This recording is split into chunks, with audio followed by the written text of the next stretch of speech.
તેવા સમયે એક મહાન રાક્ષસ એ પોતે એમની ઝૂંપડી પાસે આવ્યો અને બૂમો પાડવા લાગ્યો.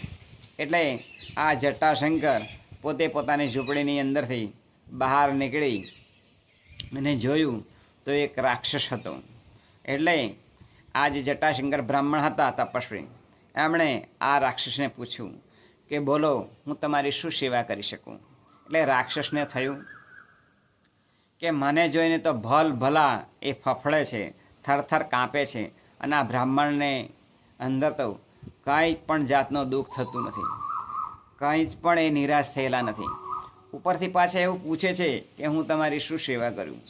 જ્યારે રાક્ષસના મનની અંદર એમ બોલે, શું હું આ બ્રાહ્મણ જે છે એનું ભક્ષણ કરીશ અને હું મારી જઠરાગ્નિ તૃપ્ત કરીશ. આમ